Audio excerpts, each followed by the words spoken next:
नमस्कार। कुछ स्वयंभू विशेषज्ञों की ये आशंका है कि कोरोना महामारी के बाद बड़ी तादाद में रोज़गार के लिए शहरों से गांवों की तरफ पलायन होगा। लेकिन ये जो रिवर्स माइग्रेशन है वो केवल कुछ समय के लिए ही है। अब जो पलायन हुआ है वो भी वक्ती है। लॉकडाउन समाप्त होते ही जितनी तेज़ी के साथ मज़दूर वर्ग शहर छोड़ कर गया था वो उससे भी ज़्यादा तेज़ी से वापस लौट आएगा। सबसे सबसे बड़ी तादाद में जो मज़दूरों की हिजरत हुई वो दिल्ली से हुई और ये कोई स्वाभाविक पलायन नहीं था।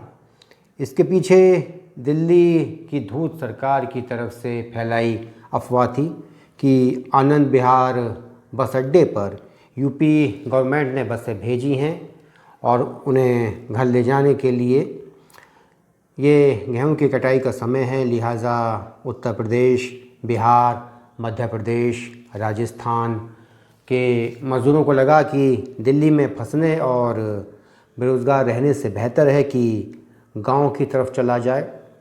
वहाँ पूरे परिवार को रोज़गार भी मिल जाएगा, साल भर का अनाज इकट्ठा हो जाएगा और शहर की गंदी झुग्गियों की जगह खुले में रहने का मौका मिलेगा।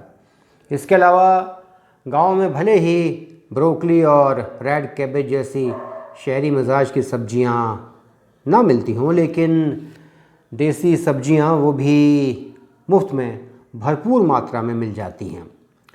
और जहाँ तक सवाल रहा दूध का, तो गांव में कमोबेश गरीब से गरीब आदमी के पास भी एक दो गाय भैंस तो होती ही हैं, इसलिए दूध का भी इंतज़ाम हो जाता है। लेकिन जैसा कि पहले कहा, ये पलायन स्थायी नहीं है बल्कि मुकम्मल तौर पर अस्थायी है।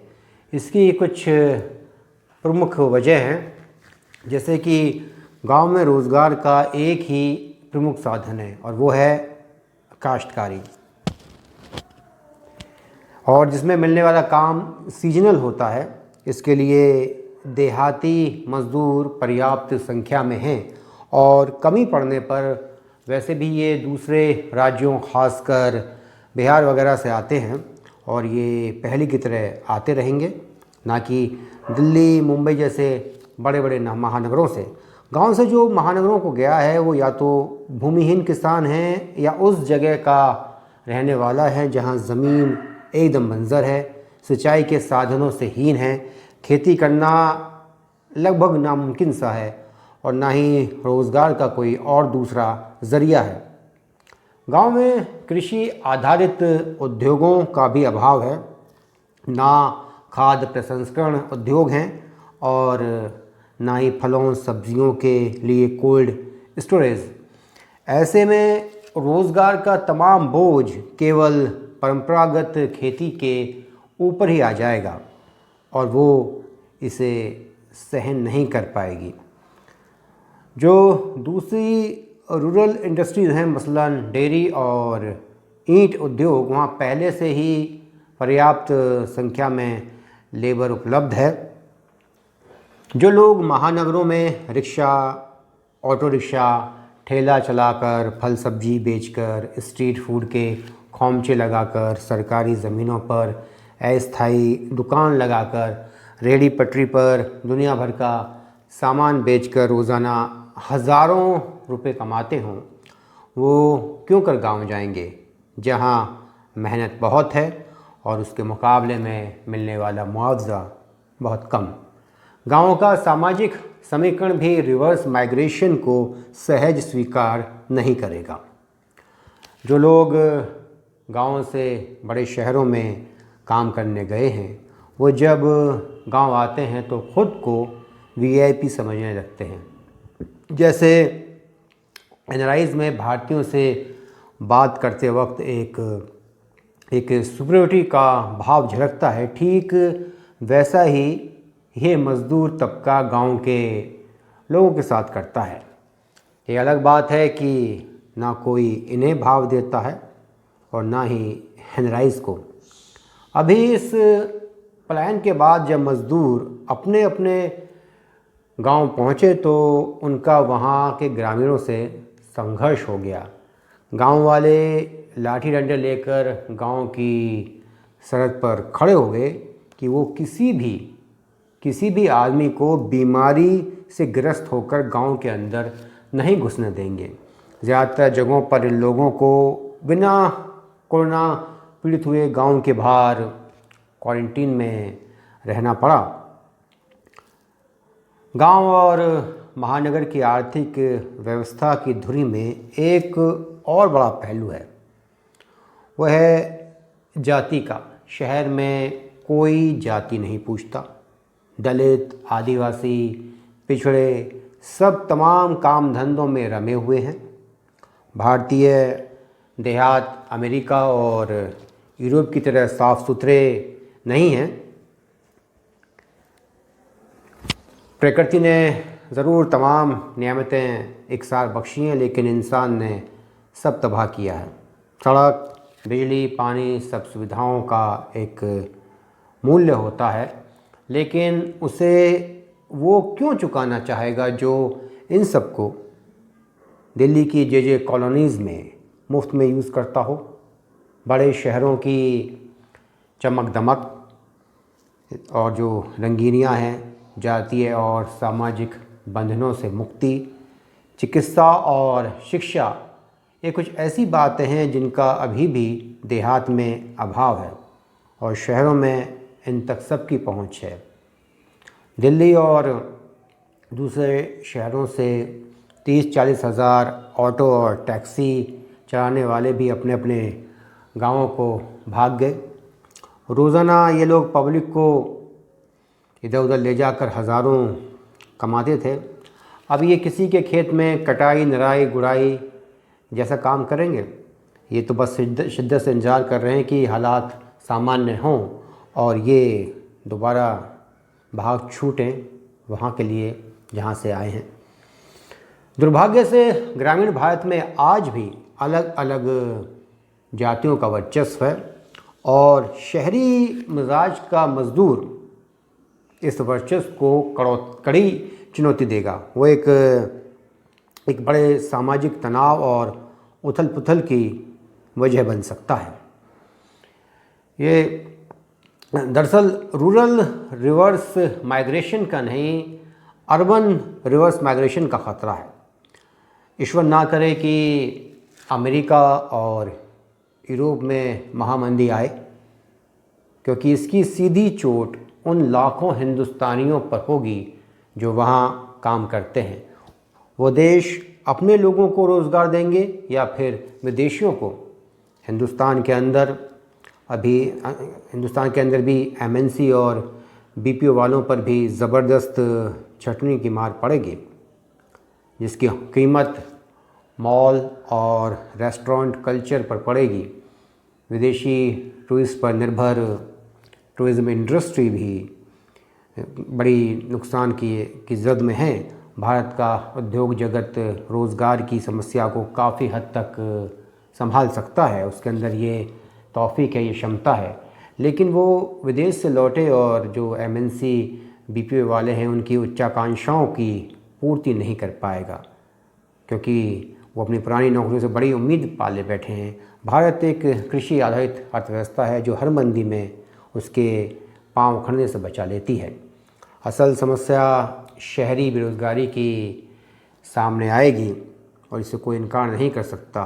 करोड़ों लोग स्थायी रूप से गांव छोड़कर शहरों में बस चुके हैं। जो स्वरोजगार में हैं वो जल्द ही सामान्य रूप से अपने अपने कामों में दोबारा से वापस चले जाएंगे, उसमें रम जाएंगे। दोबारा से उनका काम अपनी रफ्तार पकड़ लेगा। लेकिन जो प्राइवेट सेक्टर्स के बेरोज़गार हैं उन पर बड़ा असर पड़ेगा। मार्केट का संतुलन गड़बड़ा जाएगा। इससे बचने का एक ही तरीका होगा कि समस्त संसार की आवश्यकताओं को पूरा करने के लिए हिंदुस्तान को चीन की तरह मैन्युफैक्चरिंग हब बनाया जाए। लेकिन इसके लिए हमें अपनी कार्य संस्कृति, श्रम कानूनों को बदलना होगा और कमीशन कल्चर ख़त्म करनी होगी। दरअसल जो किताबी सोच वाले लोग हैं उन्हें हिंदुस्तान की नब्ज़ का कुछ ज्ञान नहीं है। हर शहरी व्यक्ति रईस नहीं होता और हर देहाती गरीब मज़दूर या डोमेस्टिक हेल्प नहीं होता। दोनों ही जगह उच्च मध्यम, मध्यम, निम्न मध्यम और निम्न वर्ग का वर्गीकरण होता है। चांदनी चौक में जो एक 4x4 की दुकान में छोले भटूरे और पकौड़े बेचने वाला है, उसकी कमाई हो सकता है कि बेशक एक गांव के बड़े किसान से ज़्यादा हो, लेकिन जहां तक सवाल है उसकी सामाजिक हैसियत का, वो कुछ नहीं। बड़े शहर में सिर्फ सरकारी नौकरी पेशा, पेंशन भोगी या फिर दूसरा संपन्न वर्ग नहीं होता।